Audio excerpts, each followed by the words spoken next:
VK news, राष्ट्र के नाम। नमस्कार, स्वागत है आपका वीके न्यूज में। यूपी में चुनाव है, इसलिए वादे पर वादे किए जा रहे हैं। महिलाओं की रक्षा, सुरक्षा, सम्मान तक की बातें मंच से हो रही है। तमाम पार्टियां महिला वोटरों को लुभाने में लग चुकी है। इस बीच योगी सरकार ने भी अपना तुरुप का इक्का निकाला और आशा कार्यकर्ताओं की आशा पूरी की। और इन्हीं आशा कार्यकर्ताओं में अब कांग्रेस को भी आशा दिखने लगी है कि सूबे में सत्ता तो यही लेकर आएगी। यही वजह है कि 2 दिन पहले ही प्रियंका गांधी ने फिरोजाबाद और आगरा में महिलाओं की सभा को संबोधित किया। इस दौरान मिलने आई आशा कार्यकर्ताओं से उन्होंने बड़ा वादा कर दिया और कहा कि अगर उत्तर प्रदेश में कांग्रेस की सरकार बनती है तो आशा कार्यकर्ताओं को प्रतिमाह 10,000 रुपए मानदेय दिया जाएगा। इसके अलावा अलग अलग कामों के लिए मिलने वाला इंसेंटिव भी बढ़ा दिया जाएगा। यूपी में दीदी ने तो बड़ा वादा कर दिया, क्योंकि अभी आशा कार्यकर्ताओं का मानदेय केवल 750 रुपए प्रतिमाह था। कुछ दिन पहले इसे बढ़ाकर 1500 किया गया। अब अलग अलग मदों को मिलने वाले प्रोत्साहन राशि को मिलाकर एक आशा कार्यकर्ता को करीब 6,000 रुपए प्रतिमाह मिलेंगे।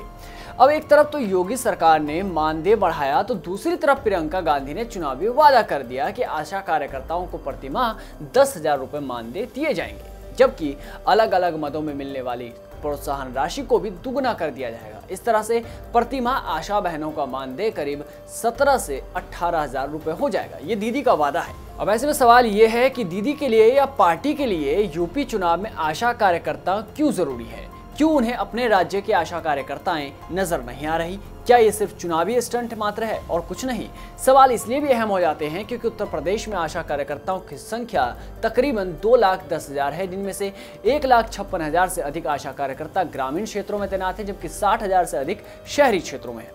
इनके परिवार के सदस्यों को भी अगर शामिल कर ले तो इनकी कुल संख्या 5 लाख के करीब हो जाएगी और चुनाव के हिसाब से ये संख्या बहुत मायने रखती है। पर सवाल ये कि कांग्रेस शासित राज्यों में आशा कार्यकर्ताओं की क्या हालत है? क्योंकि यूपी में दीदी तो बड़े बड़े वादे कर रही हैं, लेकिन आंकड़े बताते हैं कि कांग्रेस शासित राज्यों में हालात कुछ ठीक नहीं। पहली बात पंजाब की, यहाँ पे भी चुनाव है और यहाँ इसका जिक्र तक नहीं हो रहा। पंजाब में अब तक आशा कार्यकर्ताओं को केवल कमीशन मिलता था। मतलब जब आशा कार्यकर्ता किसी गर्भवती महिला को अस्पताल ले जाती थी, टीका लगवाती थी या उसका चेकअप करने जाती थी, तब उसे सरकार की तरफ से कुल निर्धारित रकम दी जाती थी।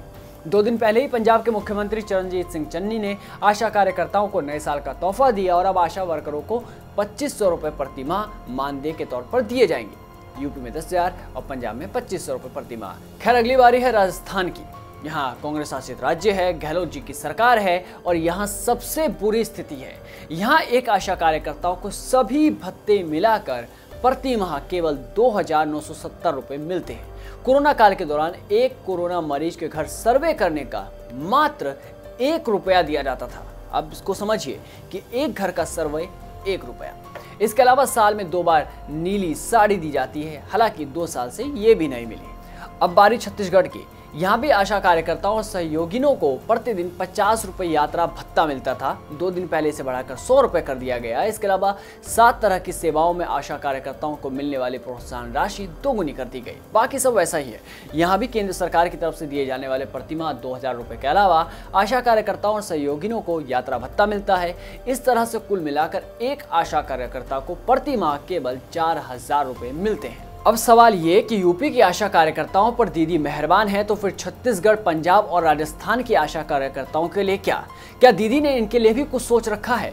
जाहिर सी बात है कि पंजाब में भी चुनाव है, तो ये वादे पंजाब में क्यों नहीं किए जा रहे? सिर्फ यूपी पर ही फोकस क्यों यूपी में ही नारा दिया जाता है कि मैं लड़की हूँ, लड़ सकती हूँ, जबकि पंजाब में स्थिति उलट है? उस पर कोई सवाल जवाब क्यों नहीं हो पाते? क्या दीदी को लगता है कि आशा कार्यकर्ताओं के बहाने उनकी आशा भी पूरी होगी और वो यूपी की सियासत में बैठेंगी? इस रिपोर्ट में बस इतना ही। देश और दुनिया की तमाम बड़ी खबरों से जुड़े रहने के लिए बने रहिए वीके न्यूज के साथ। नमस्कार। ये है ड्रीम मीडिया नेटवर्क और आप देख रहे हैं देश का पहला 24/7 डिजिटल न्यूज चैनल